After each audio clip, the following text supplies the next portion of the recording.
Call all hands. Beat to quarters.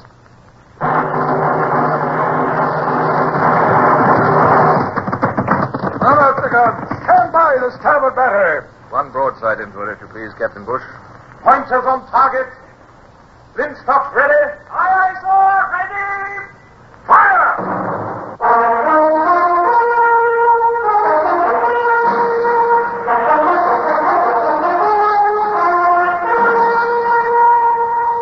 Presenting Michael Redgrave as C.S. Forrester's indomitable man of the sea, Horatio Hornblower.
Difficult problems in my seafaring career.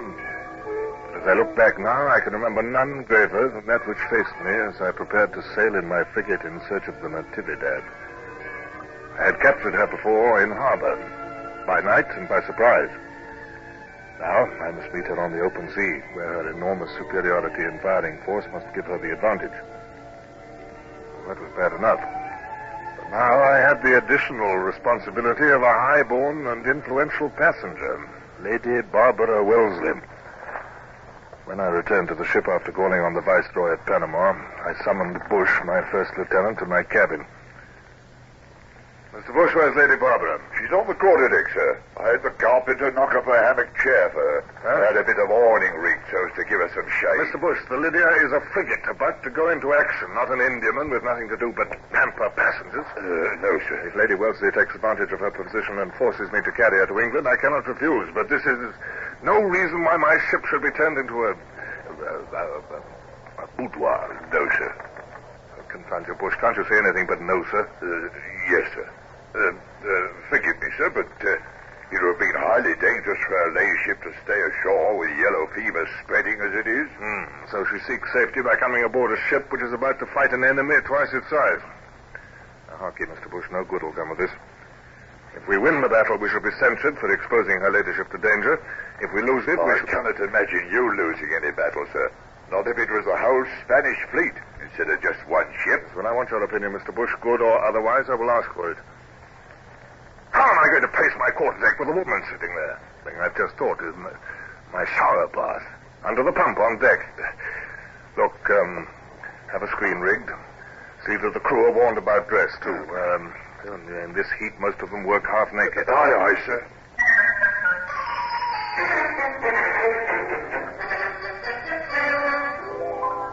She was still on the quarterdeck when I went to attend to the business of getting the ship underway. It was infuriating. Heave! Heave, there, eyes! Heave!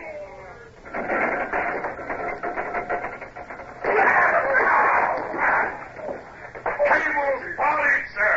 The anchor's foul, sir! My mind had to juggle with many factors at once. The drag of the cable on the bows, the pressure of the wind on the driver and topsail, the set of the tide, the increasing sternway, the amount of cable still to run out. When I sail forward, I must do so dead in line with the anchor, with no slack in the cable, or we might well bring the masts and rigging about our ears. Hard to starboard. Go over it, sir. Smartly with the braces now. Now she's checked, Mr. Bush. She's moving forward. Mr. Bush, now, hands aloft, set every sail that'll draw. All hands aloft! Gather it in, quickly. Take in the cable. She's making, sir. She's making. Yes, but we mustn't sail up to our anchor with too much speed on her. When I give the order, Mr. Bush, we shall see how well you've drilled your crew. Those sails must come off her like lightning, or we're not to be taken aback. They will, sir. I swear by the crew. Stand by. Now, take her off, sail. Courses, topsails, and gallants for your lives. Hard apart. Hard apart. Capstan there, cable in. Quicker, quicker. Round, round, brashy. Fly, yes, the big flood. The moment had come. With sail off, the Lydia was drifting up to her anchor. Now was the moment when either she would raise it or the maneuver would end in disaster.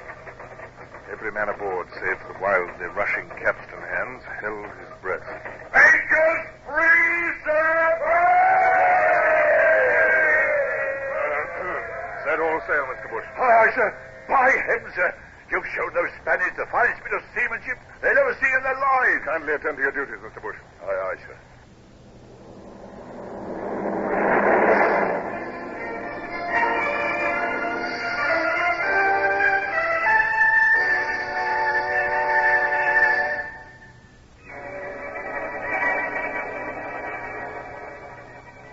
Not until we were standing out of the Gulf, close hauled, that I was free to communicate to Lady Barbara the news I had heard from the Viceroy.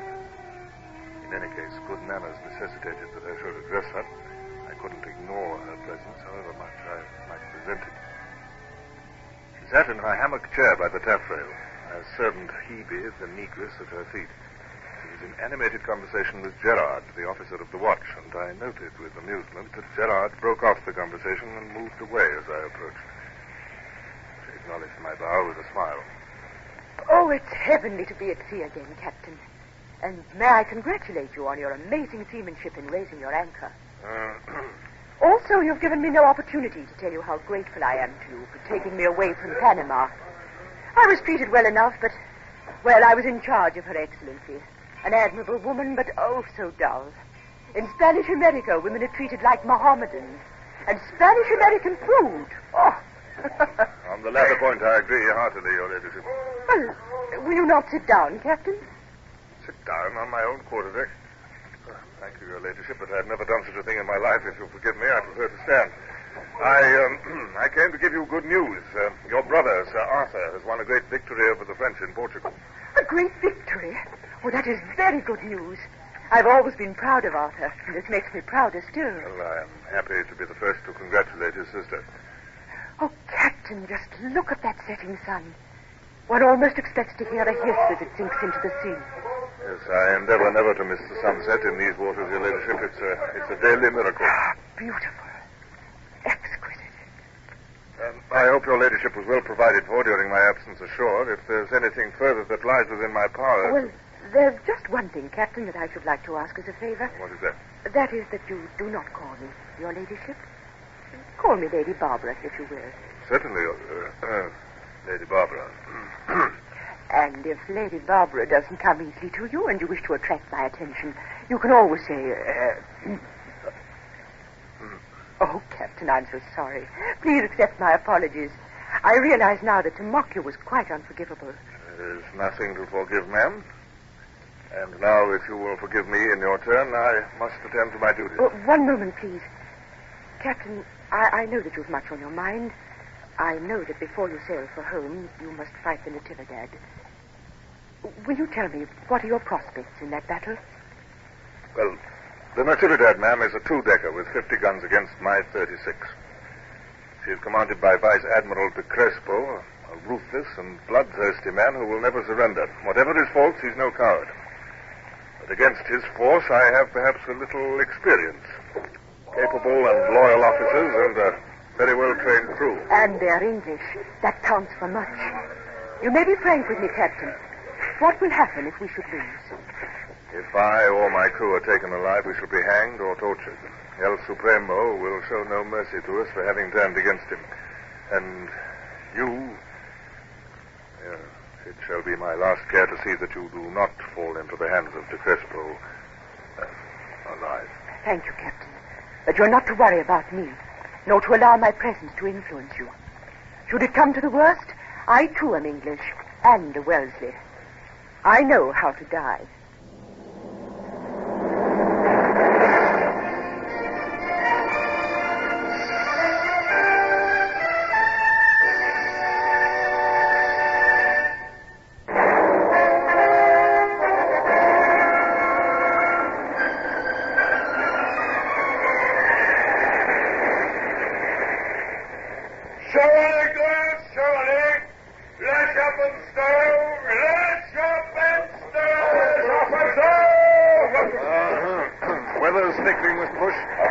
Sent down to you, sir, for permission to shorten sail. Yes, get the courses and gallants off her, Mr. Bush. Aye, sir. Hands to shorten sail. Lady Farmer, you ought to be below. I'm afraid we're going to have a stiff gale. Oh, no, Captain. This is too delicious after the heat. It's your health, ma'am, about which I'm anxious. If salt water was harmful, sailors would die young. Well, it's really... Next up, sail ho! Sail? Right ahead! Looks like the Natividad, sir. How's she headed? On the starboard deck, sir. Same as us. She is the Natividad, sir. I can see the catamaran topsail. Report any activity. Aye, sir. She's seen us, sir.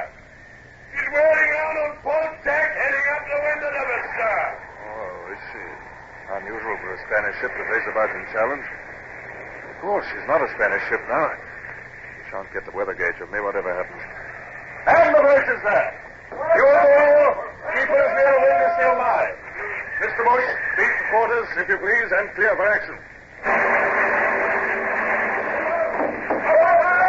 Your place is below, Lady Barbara. Take your maid with you and stay in the cockpit until the action is over.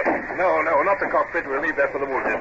Go to the cable tier. Captain! I've no time to discuss the matter, ma'am. Mr. Clay, conduct her ladyship to the cable tier. See if she is safe before you leave her. Those are my orders, Mr. Clay.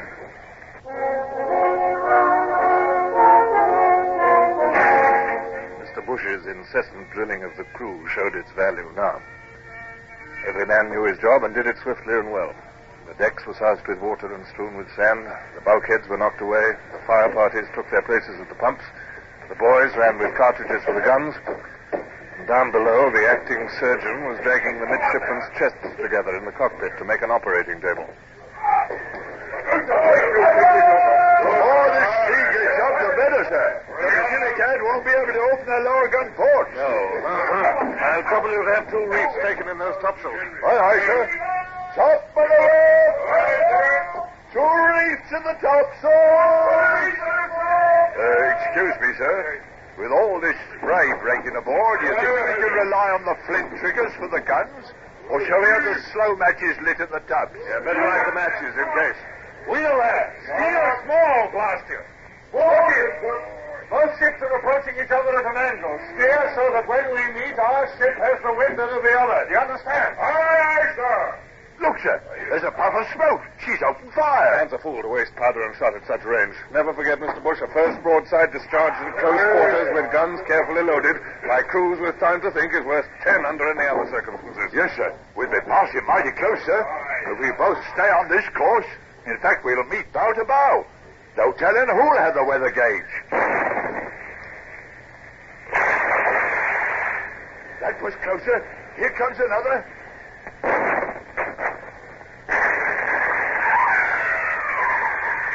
That got us. 2 men down at number 4 gun, sir. Christmas!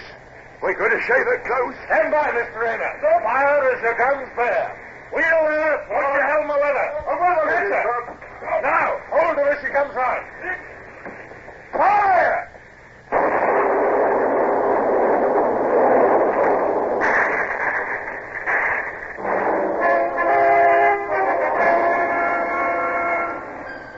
With action at last, my nervousness and fear of some fatal error was gone.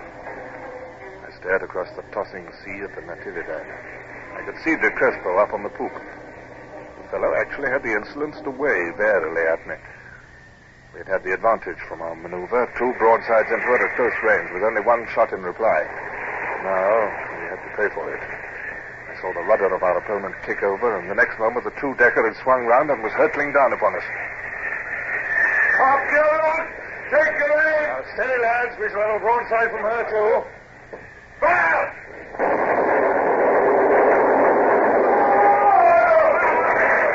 Stop your guns!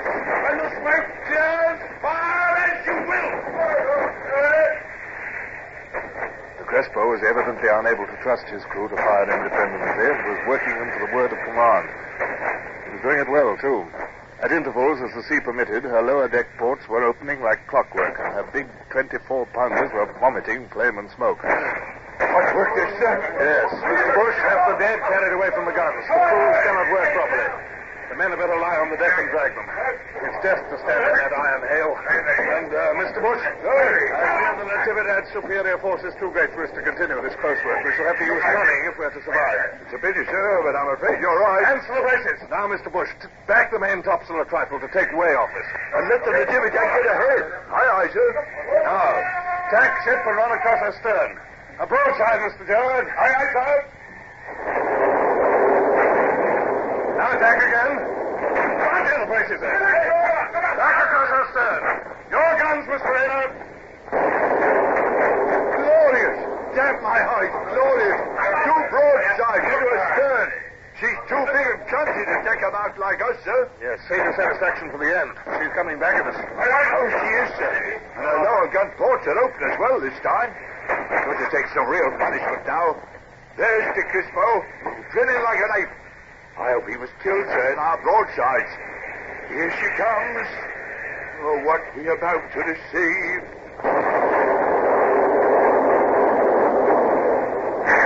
Stand, Commander! The mizzen mast is coming down! Captain! Hornblower! Are you all right, sir? Ricky, Bush. They're cutting away from me. I'll have you free in a jiffy. Bear a hand here, some of you, to free the captain. Now, sir. Let me get you below, sir. You're covered with blood. Get on with your work, Master. It's not my blood. Now clear this mess or we're lost. The mizzen has carried away the main topgallant mast with it. Out again! Hey, Drumskin! Axe is here. Cut that wreckage away. Look out! Here comes all the broadside. Stay at your work. I'll run my sword into the man who moves away.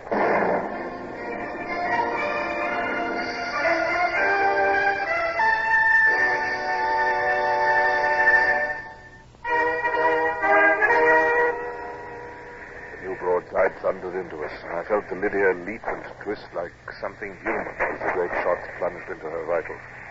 A man wielding his axe near me suddenly vanished in a red mass. I picked up his axe and attacked the tangled wreckage myself. Suddenly I felt the ship lurch and swing. She was free of the wreckage. Most of the men who had been on the quarterdeck with me were dead. Marines, seamen, officers. Natividad was wearing round again, and I forced my mind to concentrate on the problem of how I could maneuver my crippled ship and continue the fight. Man the braces! Mr. Bush, we'll try and bring her into the wind. We'll, on to starboard. Starboard, sir. Stand to your guns, men. Fire!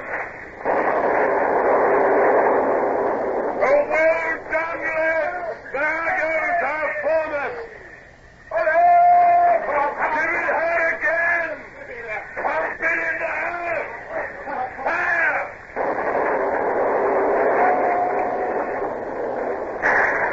Look at that. The foremost is gone.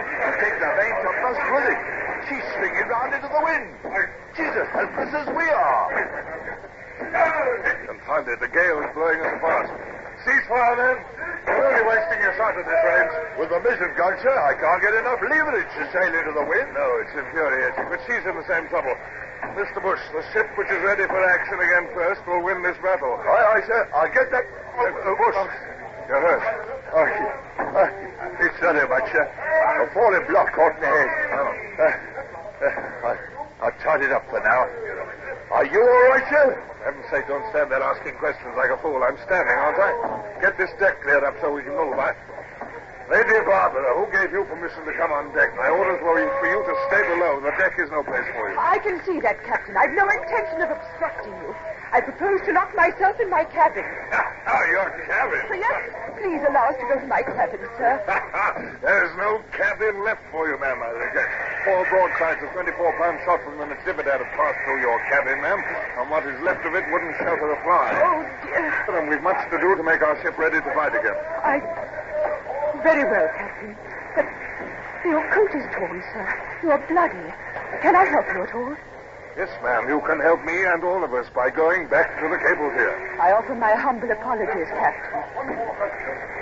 Mr. Bush, you will no doubt appreciate the situation. Yes, sir. We must rig a jury mast and get back into battle as soon as possible. And impress on the men, Mr. Bush, that their lives and liberty depend upon speed. The first ship ready for action is going to win this battle.